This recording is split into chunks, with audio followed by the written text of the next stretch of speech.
Mengondisikan hati kita sadar supaya saat muncul ujian itu kita merasakan kesadaran bahwa oh ini jalan sukses saya. Allah kirimkan buat saya, bukan buat yang lain. La yukallifullahu nafsan illa usaha. Kalau kita lihat-lihat, masalah tiap orang kan beda-beda ya. Tapi intinya sama kan masalah? Intinya kepikiran juga kan? Ya kan? Ya, kalau masalah kan nomor 4 ya. Ya kan? Kan berpikir itu ada 4. Ada berpikir, sedikit berpikir, tidak berpikir, pikiranun. Gimana? Masalah itu kan pikiranun kan? Yang dipikirkan kan? Ya semuanya sama, intinya berpikir. Di perusahaan yang besar, yang kecil berpikir. Ya. Yang sedang ujian berpikir. Kadang-kadang sama-sama pusing, pusingnya sama, tapi bentuk ujiannya beda-beda. Yang paling menarik itu ujiannya beda sesuai kadar kita. Gak mungkin level direktur diuji dengan level pegawai bawah misalnya, itu mustahil. Tapi sama-sama pusing juga. Ya, pegawai belum gajian pusing, direktur proyek belum lancar pusing. Pusingnya kan sama kan? Tapi wujud ujiannya beda karena sesuai dengan maslahat kita. Itulah la yukallifullahu nafsan illa. Nah, cara mengatasinya bagaimana? Supaya saat diterima itu ada ketentraman dalam jiwa. Dan ketentraman itu melahirkan kesadaran. Oh, ini kan yang saya minta. Nggak mungkin ujian ini tiba-tiba muncul di hadapan saya kalau saya nggak pernah berdoa. Coba siapa yang pengen kaya pernah berdoa minta sukses? Terus Allah kasih jalannya. Nih lewatin dulu ini. Yang paling aneh kan begini. Minta begitu dikabul marah. Kenapa harus saya ya Allah? Kan mana tadi doa gitu. Kan kamu yang minta tadi, kenapa ketika dikasih bilang kenapa harus saya ya Allah? Ini kan aneh sebetulnya. Ya? Jelas ya? Nah, supaya menghadirkan suasana itu, solusinya apa? Itulah hadiah Isra Mi'raj. Makanya perjalanan Nabi sebelum Isra Mi'raj itu melalui persoalan-persoalan dulu. Supaya sadar hidup itu nggak ada yang lurus terus. Tidak ada yang nyaman terus. Ya, Nabi itu sebelum Isra Mi'raj itu apa peristiwanya? Diganggu di Mekah, lalu berharap di Taif itu ada pelindung, karena Taif itu, maaf, secara landscape itu apa ya, gambaran kotanya itu lebih maju, ekonominya lebih maju, supaya diharapkan orangnya lebih berpendidikan. Jadi begitu datang ke situ disambutnya baik. Ternyata alih-alih baik, nyampe ke Taif, kalau di Mekah dilempar dengan kata-kata, dituduh, dicaci, dimaki. Ke Taif dilempar dengan batu. Nabi terluka, anak angkat beliau terluka juga Zaid. Istirahat, datang malaikat 2 turun. Ya Muhammad ya Rasulullah, kama qala ya Rasulullah, mud yadaika ila sama, angkat tanganmu minta kepada Allah supaya kami ini diperkenankan mengangkat 2 bukit untuk menghimpit orang-orang yang telah melukaimu ini. Apa jawab Nabi? Perhatikan kalimatnya. La fa innahum qaumun la ya'lamun. Mohon jangan lakukan, karena mereka melakukan itu kepada aku karena belum tahu saja tentang aku. Bukan karena benci. Karena belum tahu. Kalau orang belum tahu, dia apakan? Diberitahu, bukan dimarahi. Bukan dicaci. Jadi boleh jadi ada yang mencela itu karena belum tahu. Nah, kalau kita tidak merasa harus dicela, ya, dan tidak merasa celaan itu ada pada diri kita, kenapa mesti marah? Jelas ya? Maka apa yang terjadi? Perhatikan doanya. Aw kama qala ilahi ila man takiluni a ila qaribin yu'dhini am ila ba'idin yu'limuni fa ana radin ma lam taghdab alayya wala haula wala quwwata illa billah. Ya Allah, setelah aku bertugas di sini dan dilempari oleh orang-orang di sini, kemana lagi engkau akan perjalankan aku setelah ini? Apakah tempatnya masih dekat dan aku akan dilempari lagi? Ataukah tempatnya jauh dari sini dan aku akan disakiti lagi? Aku ridha dengan itu ya Allah, selama itu perintahmu sepanjang engkau tidak marah kepadaku. Itu poinnya. Tolong garis bawah ini. Sepanjang engkau tidak marah kepadaku. Apapun yang kau perintahkan, aku kerjakan. Apakah tempatnya masih dekat atau jauh dan aku akan disakiti lagi? Dari situlah turun undangan Isra dan Mi'raj. Ternyata bukan cuma di bumi diperjalankan langsung sampai dengan ke langit. Subhanalladzi asra bi 'abdihi lailan minal masjidil haram ilal masjidil aqsa alladzi barakna haulah linuriyahu min ayatina innahu huwas samiul basir. Turunlah peristiwa Isra Mi'raj. Undangan itu turun. Asalnya dari situ. Jadi ketika kita itu sadar bahwa semua apa yang kita alami ini ujian dari Allah untuk membantu kita meningkatkan kualitas hidup, mengabulkan doa kita, disitulah anugerah akan turun. Tapi kalau kita banyak mengeluh, capek. Ya, ini saya kasih gambaran gini.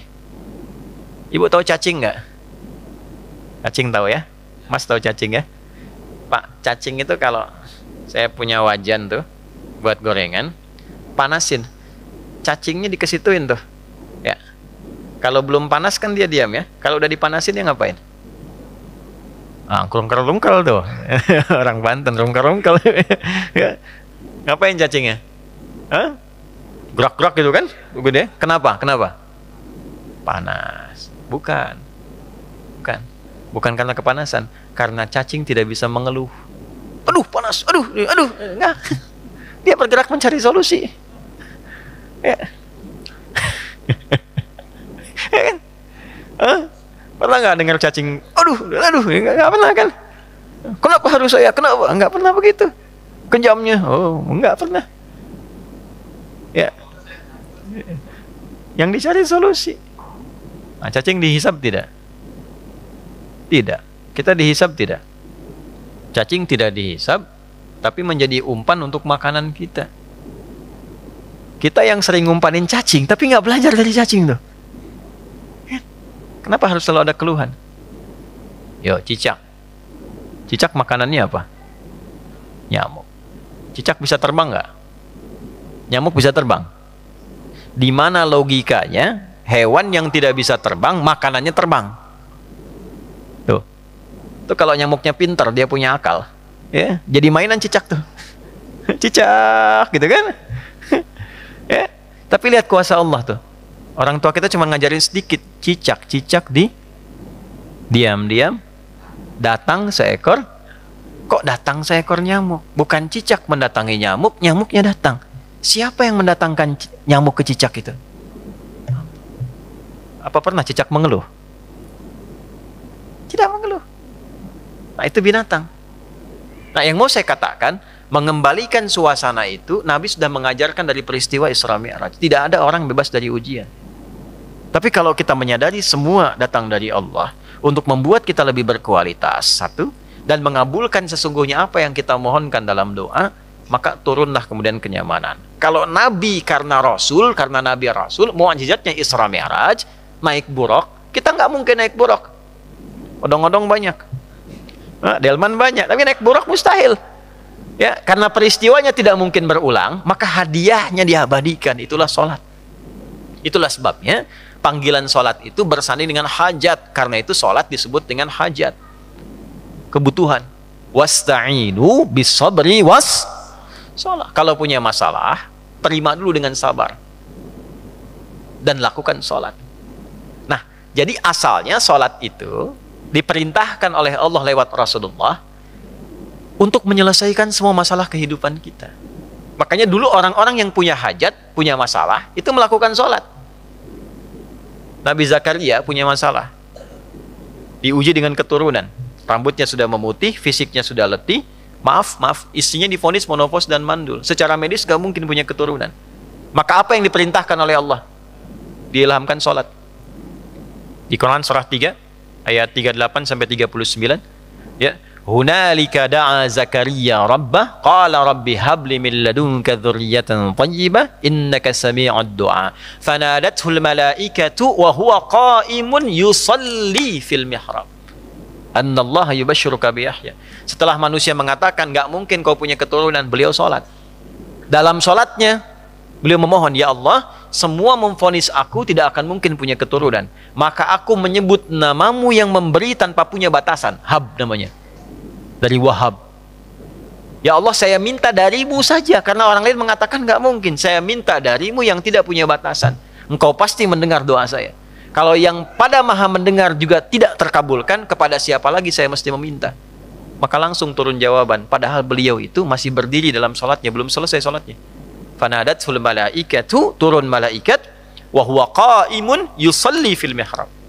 Sedangkan beliau masih berdiri dalam sholatnya. Turunlah berita, disampaikan akan punya anak, namanya langsung dari Allah, Yahya. Nabi Musa sholat. Musa itu sholat. Quran surah 20, Thaha ayat 14. Innani anallahu la ilaha illa ana fa'budni wa aqimis salata li dzikri. Nabi Isa salat. Quran surah 19 ayat 31 sampai 33. Wa awsani bis shalah. Allah memerintahkan padaku untuk salat. Nabi Ismail salat.